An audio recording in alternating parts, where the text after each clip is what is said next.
Okay, let's look at this notation that they're introducing here on the right side. Y equals f of x. We're pretty familiar with y, right? Y is like the y axis y, it's the vertical coordinate, it's the output of a function, okay? But this is another way to write y, which basically says, hey, f is a function, and the input of the function is x. When I put x inside of the function, out comes y. Okay, so if you write f of x, it's the same thing as writing y. And you can call it the image of x. That's kind of a fancy way of saying, hey, if you have x and you put it through the function machine, out comes an image of x, which is no longer x. It's been processed, it becomes y. Okay? Remember from science that the input x is the independent variable and the output y is the dependent variable. The y depends on the x. X, you just make whatever you want to. Okay, so here's an example here that f of x, or y, equals 2x minus 5. And if you put 3 in this function machine, you get 2 times 3, which is 6 minus 5. Okay, the image of x equals 3 equals 1, right? 6 minus 5 is 1. If you put negative 1 in the function machine, then you put negative 1 in here. You get 2 times negative 1 is negative 2, minus 5 is negative 7. Okay? All right. Number 1, consider the function x times x minus 1 times x plus 3. Calculate f of 2. Okay? So there's a couple ways to do this. We can do it with the calculator graphically, or we can use algebra. So when we do algebra, what we do is we put the 2 inside the x, and there's 3 x's here, and then we just see what we get. So we got f of 2 is equal to 2 times 2 minus 1 times 2 plus 3, which is equal to 2 times 1 times 5, which is equal to 10. Okay? Now you can also do this on the calculator. You could program in to y equals this function, which is x times x minus 1 times x plus 3. And then you graph it, and you're going to get something interesting. Okay?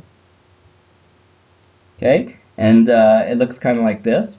And then let's say, what is the value of y when x equals 2? Remember, we can do trace and figure out what the value of y is when x equals 2. And we find out that it's 10. What a surprise. That's what we figured out here, too. Remember, we can also use the table. Second table, and you look at the table, and then you say when x equals 2, y equals 10. Okay, 3 ways to find that answer. Now B, find the image of x equals 0.5. Okay, again, you can put 1/2 in for x here, 3 different x's, or you can use the graph, and you can do trace. What, not second, trace, trace, and then we're going to say 0.5 because that 1/2 is 0.5. And we find out it's negative 0.875. Negative 0.875. Show that the when x equals negative 3, it equals 0. Okay? And that actually is not, it seems like, oh my gosh, that's really hard algebra, but it's not, because look, when you put negative 3 into this part of the equation, you're going to have negative 3 plus 3, and it's 0, right? So what you're going to end up with is something times something times 0, which is going to be 0. So all you have to do is say, hey, look, x plus 3, when you substitute in x equals negative 3, is going to give you 0. Okay, so that's why f with negative 3 as the input equals 0. Decide whether the point negative 1, negative 4 lies on the graph of f and justify your decision. Okay. Well, again, with algebra, what you would do is you would, this is actually C. With algebra, what you do is you would put negative 3 in for each thing here. Not negative 3. You would put negative 1 in for each one. So you put negative 1 times negative 1 minus 1, which is negative 2, and then negative 1 plus 3, which is 2. Okay? And that would give us 4. All right?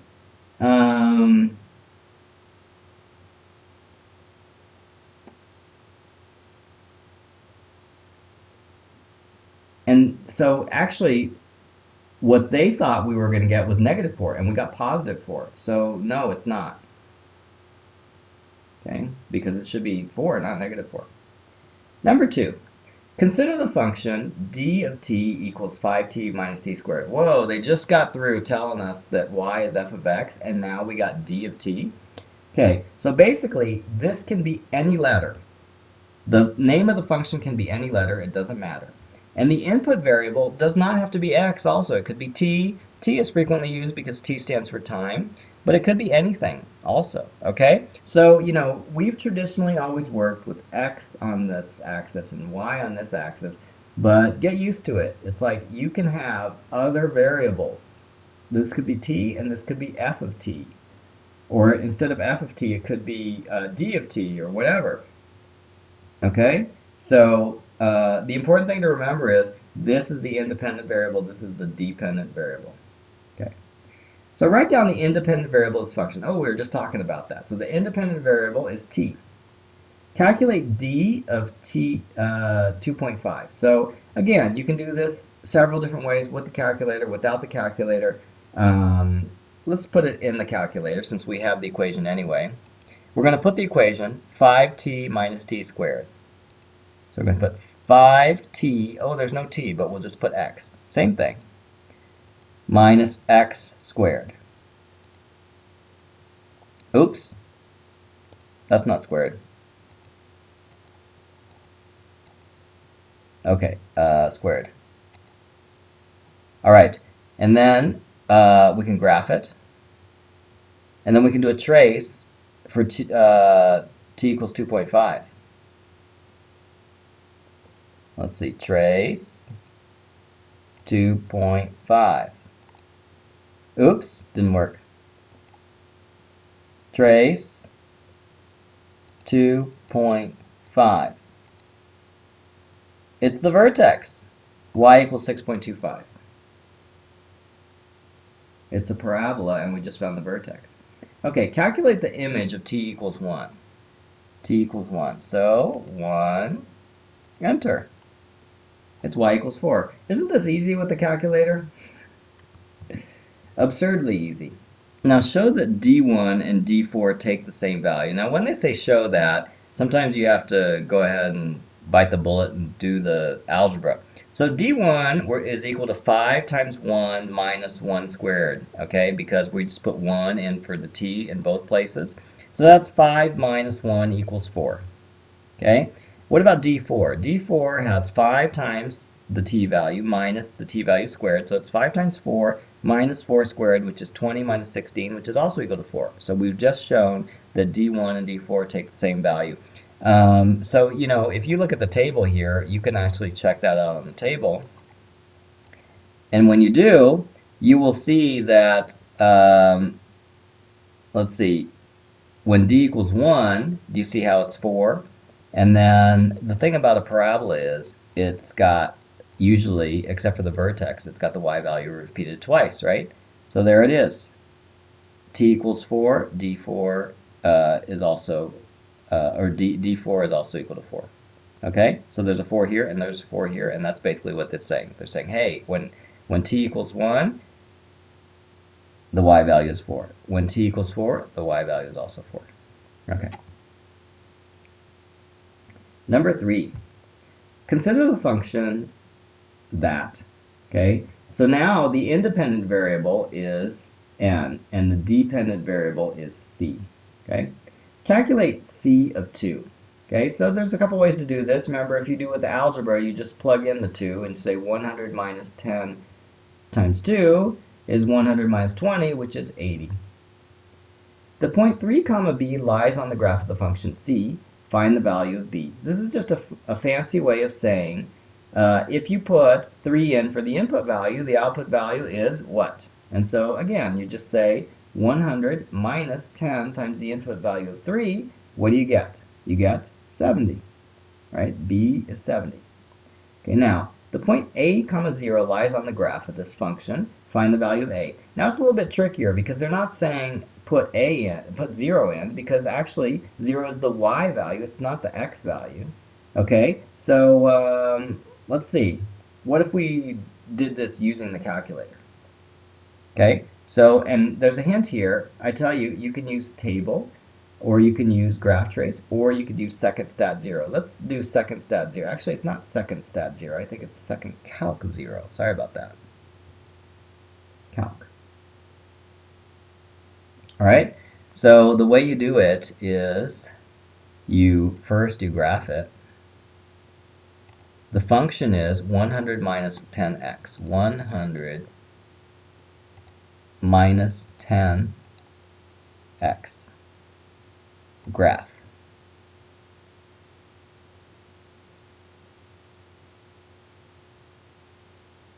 Okay, and we are going to find the value where the graph becomes y equals 0. And so let's do that with the table first, just because we can kind of see that it crosses in the right place on the graph. But let's see. Oh, where does y become 0? Oh, we're getting close. We're getting close. We're getting close. Very close. There it is. So y becomes 0 when x equals 10, or when a equals 10. So we already know the answer is 10. But let's check out the graph again. Do you see where the graph hits 0 there? We could actually, let's do a window adjustment here. We adjusted the window so that x max equals 20. So now we can actually see this crossing point easier. And, with trace, sometimes it's kind of hard to see. You might not be lucky, right? If we want to say, oh, where exactly does it cross the 0 line? Trace doesn't give you like a nice even number, and you might not guess it right with the x value. So the way you can find this crossing point is with second calc. Second calc, I'm going to say, when does the line actually become 0? And then it says, okay, well, tell me a point to the left of the crossing point. So I'll say, oh, what about that point right there? So where's the, oh, there's the cursor. So I'm going to say, okay, the left bound is here. And the right bound, and I'm going to move the cursor a little bit to the right of the crossing point, is that. And then it's going to, and then it says guess, and it could be anything. There's only one intersection, or there's only one 0, so I don't need to be really picky about the guess. So it says 10 comma 0, so it says 10 also. Okay? So that is a way to find it if it's not a nice even number that you're going to be able to find with the table. Okay, number 4. Here is a graph of the function v equals negative 3t plus 6. Write down the value of v1. Okay, v1 appears to be 3. v3 appears to be negative 3. Okay, we're just looking, what is the vertical coordinate of that x coordinate? 1 and 3. Okay, now they ask us a slightly more difficult one. They say, when does the function get to the value of 9? And that's right here, right? So what t value gives us a value of 9? It looks like it's negative 1. Okay, so m is negative 1. Find the value of t for which v of t equals 0. So when does this line actually become 0? It becomes 0 right there, right? And what value of t is it? It's 2. Find the set of values of t for which v of t is less than 0. So that would be anything here, right? Because the line becomes negative at this point. So which values of t? So t is greater than 2, right? Anything t is greater than 2 is the line is negative. Okay. Number 5. Consider the function f of x equals 0.5 times 3 minus x. Draw the graph of f. Okay, so again, whenever you have a function with the equation, there's absolutely no reason why you would not graph it on the calculator first. 0.5 times 3 minus x. So once you graph this, you really just have to copy it from the calculator onto the graph paper. Okay, so let's see. Let's draw the axes. And then we'll do trace to get a few points, okay? So for example, let's find it's 0, comma 1.5. So at 0, it would be 1.5 right there. Okay? Let's find another point. Let's try to find like the point for x equals 2. It's equal to 0.5. Okay? So it looks like if x equals 1, it might be a whole number. Let's see. Yeah, 1, 1. Okay, what about negative 1? Negative 1 looks like it might be a y value with a whole number. Yeah, 2. Okay, so now you can kind of see the pattern, right? This is going to be half, this is going to be a whole, this is going to be half, this is going to be a whole. So if we drew a line, okay, oops, the intercept I think would be there. Let's try 3. If we put a 3 value, I think the y equals 0. Yes, so the intercept is right there. Okay, so that's the graph. Find the point A where the graph of f meets the x-axis. We just found that. It's 3, 0.